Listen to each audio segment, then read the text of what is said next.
so young, man. Yeah, I'm young. I'm 33. Yeah, So that's I had 90 units at one point, but I just sold off my mobile home park. So I own about 50 units right now. wow. And no partners. It's just me. So Really? yeah, I Dude, you're mean, killing it. I'm crazier. I still work and I have a real estate portfolio. So, Well, that's even more amazing. yeah. But no, like when you said you retire, when did you leave IT to go It's to just farm like real estate? 3 years ago, 2019. Oh, so right before COVID. Yeah, yeah. So I left before COVID, started my IT company. That kind of went well, and that started going well, and then they shut down everything. Then I pivoted. Luckily, I had a realtor friend, and I pivoted, and then sold my home. My wife was able to work from home, so we moved to Arkansas, where my parents were at.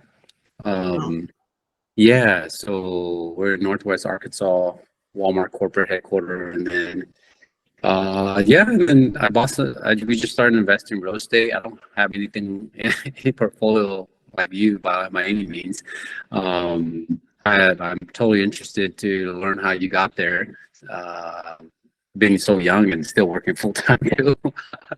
So, but yeah, so right now I'm just learning how to flip and getting into deals, creative deals, and hopefully get into the multifamily commercial space as well to get more doors. And yeah. So my wife still works a full-time job, so okay. she supplements a lot of our income, and that allows me to really be in it full time. And I need to utilize my time, or I don't know, call it utilizing my time better, but scale my portfolio to something more sizable. So Yeah, yeah, dude. When you left your job, like, yeah. I guess how much were you making through real estate at that time? Was it the same Oh, amount, a little bit less, I was more? making nothing. I was Oh, making okay, it was nothing. yeah. So I went from my job, over 100K, which is nothing in the Bay Area. But in Midwest of Minnesota, that's a good amount, That's a good amount, yeah. Yeah, that's a decent amount to live comfortably in the Midwest, and been doing that for 15 years. And we just said, hey, this is not something we plan to do the rest of our life. We need something that will be generational wealth, and not only that, uh, that will give us time, that will allow us to have freedom of time down the road, with not having to be tied to 8 to 5 every day. And so, yeah, we just decided, let's just do it. And we quit. Uh, I just resigned and started my IT company. And then it just took me into the path of real estate. And it's just what I do now. So, So, are you generating money from the IT company, or I did, but not anymore. okay? I kind of pretty much offloaded most of my clients already, and so now it's just strictly real estate, flipping, and um, kind of buy and hold and sell some of it. But that's kind of what we do now full time. Do you what's your typical profit margin on a flip in Arkansas? So far it's been around 80 to 100K. Okay, yeah, that's like your income, right? That was your prior income. Yeah. So I figure if I just do 2 to 3 a year, um, it's definitely better than working 8 to 5. So we figure, you know what, we can float that and we'll be okay. And I get to learn an industry that I like, and we'll continue to grow in that, and hopefully acquire more, build a bigger portfolio, and then hopefully be able to make decent money in the long run and build passive income. So. Yeah. How many units do you currently own? Are they all in Arkansas? Right now, we don't own, well, we own a couple properties, but they're not really units at all. Okay. We own one that we live in. We're flipping, we just closed on one today that we flipped.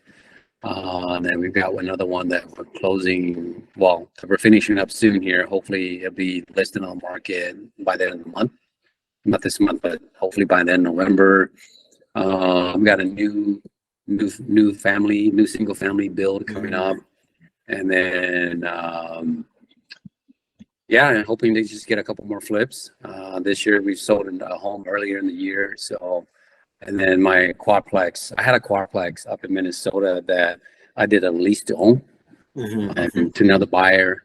So got a good amount of money off of that one too. So yeah, so we just kind of been chugging along with what little we made from the real estate we have. Yeah, so it seems like your kind of average profit margin is like maybe 20-30K per flip. Is that what I'm kind of hearing? You mean average profit margin? Yeah, per property that you flip. No, I average about 80 to 100K. Yeah. Per flip? Yeah. Do you flip in Arkansas or do you flip somewhere else? Just in Arkansas. Oh wow, I didn't realize there was that much of a margin. Like, what's the average price of a home there?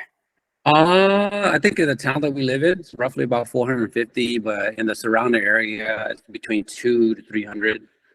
Oh wow, okay. I don't know why I was assuming everything was like 100K or less. I only wish. Well, in south of here, south of where we live, an hour south, you still could get under 100K, like Little Rock and Fort Smith, by the border of Arkansas, Oklahoma. You can still get that, but I don't want to be all the way down there managing flips from afar. So I'd like to just do it in here and kind of just found a little niche area here and kind of just make it work. Yeah, that's smart. But you know, I renovated 50 units from California, and all my properties are in Oklahoma, Alabama, right? While working full time, so I definitely was a little more hands off, and I have to rely on property management and general contractor to do that, right? Dude, that's crazy, man. I give you a lot of credit for being able to do that from a distance. Yeah, it's just creating systems. I mean, it's like when you renovate 50 units, it's all the same copy and paste, right? Yeah. You're not reinventing the wheel. It's just like same floor, same paint, same kitchen setup. And then it's copy and paste, easy for the contractor, easy for the property managers. You can rent out multiple units and pre-lease the units, and it's cheaper because you buy in bulk. Right, you're buying materials and stuff in bulk, and you renovate 5 units at a time, and it's easy for the subcontractors, right? You just do the flooring guy, they do all flooring, they do all the kitchen. So I had that limiting belief at first, but for me, obviously, I'm in California, where in the Bay Area, a single family home is 1.5 million. Yeah. And even in LA now, it's at least $1 million. But I bought my apartment complex in Oklahoma, my 26 unit, for $500,000 off market using direct mail. And I bought it for $500,000. It appraised at 750 day one. Yeah. So that's 250K equity. And then I doubled the rents, are only at 350, so at 350 rents, my valuation was 750. So I doubled the rents after renovations. So it's 700 average rent. And so I doubled the value to 1.5 million. Right.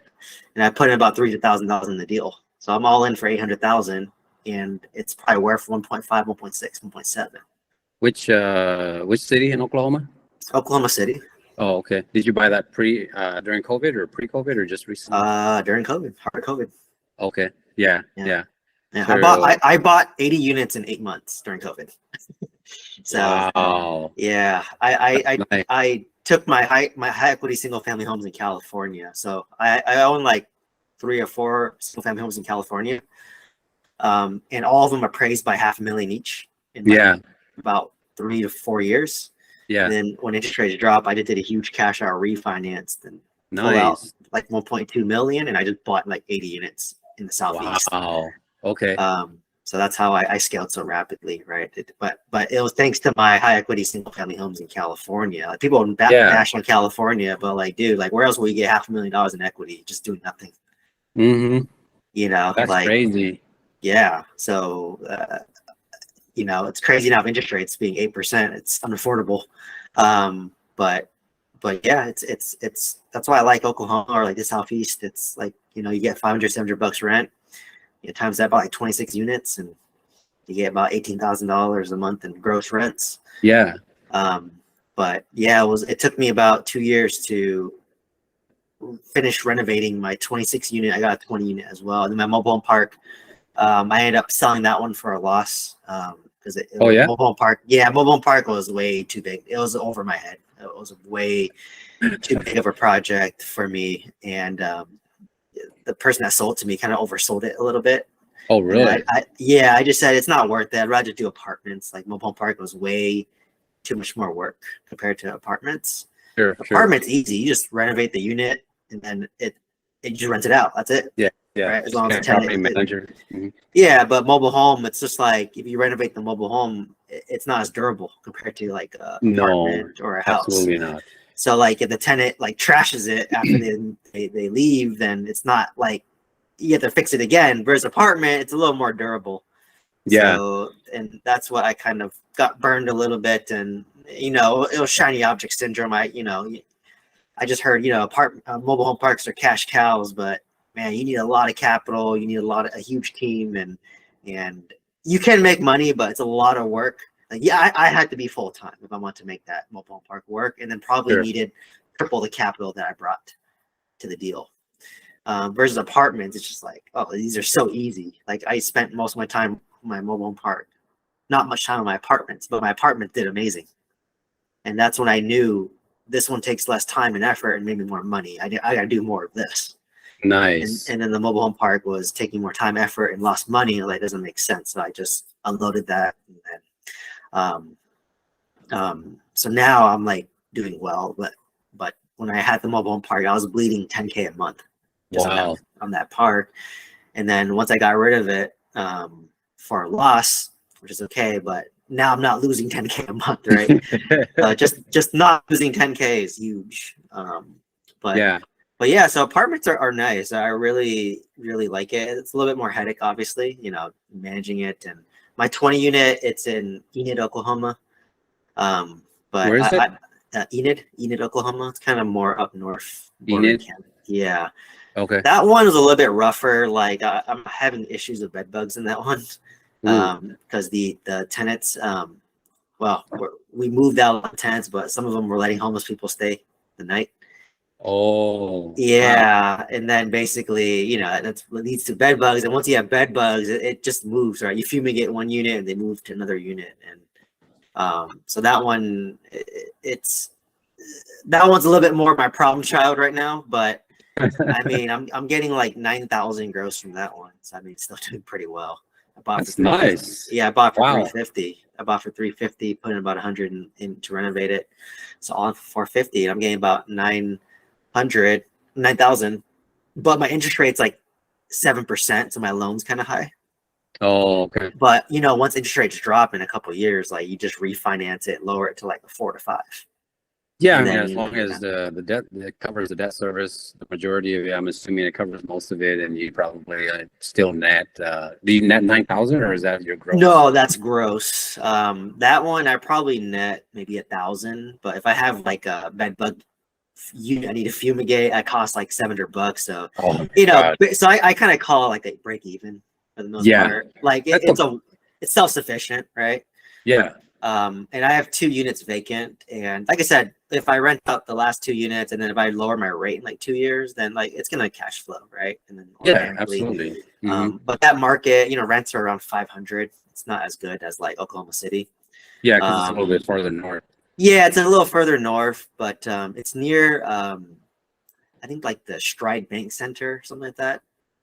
So I think it's gonna gentrify, but it's a little bit rough. I think that 20 unit that I bought, it had a reputation of having a lot of homeless people loitering around, but I had to like move out a lot of the tenants, and then you have to install like security cameras and like all this stuff. So it's a project, but I'd say give it another 2 more years and it'll definitely be cash. It's a long-term game, right, for that one. Yeah, absolutely. But my 26 unit is like a complete home run. I mean, nice.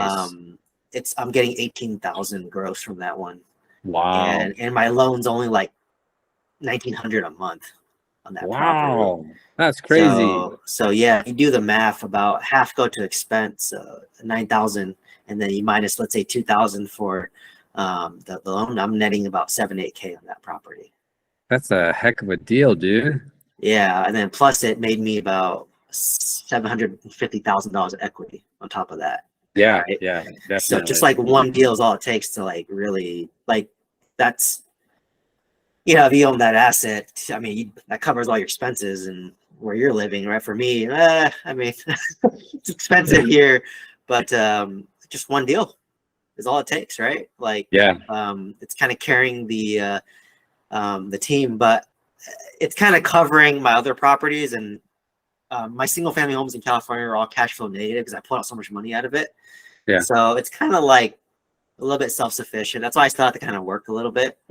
yeah, Just because like I want my real estate to be self-sufficient and yeah. I don't mind working. It's like, I did have a point where I hated my job. I got laid off during COVID. But like I don't mind working. I don't try as hard as I used to. I just kind of, put in my time there. And collect the paycheck because as you know, when you're on your own, nothing's guaranteed. Oh, So it yeah, actually made me appreciate my W-2 a little bit the more I got into real estate because I'm yeah, like, I'm bleeding money every month on this mobile home park and I'm working my butt off. At my job, I can barely do anything or the bare minimum, and I get paid every 2 weeks automatically. yeah, So there's some sort of like peace of mind with that. So yeah. that's what.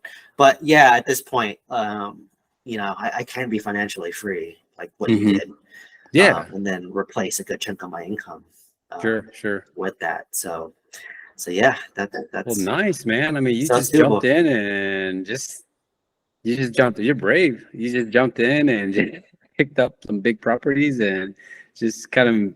I mean, and it comes down to just averages, right? You got a couple properties and one does well, the others are so, but it averages out to, yeah. So it just averages out and it just kind of works, you know. So Yeah, it's like okay. That's how real estate is. You'll get yeah, some like really home runs. exactly. Like my 26 unit was like a home run, I'd say. My 20 unit was like a base hit, Yeah. but if interest rates were decent, it would have been better than a base hit, Oh right? yeah. And the Absolutely. mobile home park I struck out on, but yeah, if you collectively, you know, accumulate the three, I'm net Mhm. positive overall. Yeah. So it's a game, and the point about risk is like because like you said, I'm a bit younger. I don't have obligations yet. So in my Yeah. mind, I'm just like, you know what? If I completely mess up, my worst case scenario is I just work like longer at my W-2, right? But Absolutely. That's if it. you do nothing, you're guaranteed to work at your W-2. Yeah. So that's what I thought, with that. So, I tried the mobile park, realized it's not my cup of tea. And then I just said, oh, and I have clarity now. I like it to do apartments in Oklahoma. So like Yeah. now, I'm I used up all my capital. So I'm waiting, hopefully when interest rates drop, Yeah. maybe the To next, build up again. Yeah. yeah, I need to Uh-huh. start building up my money and Hmm. maybe try covering the expenses. But yeah, so what's kind of your goal? I mean, you mentioned scaling, but what type of time frame? Well, I hope to be doing about 5 to 10 flips and new builds a year.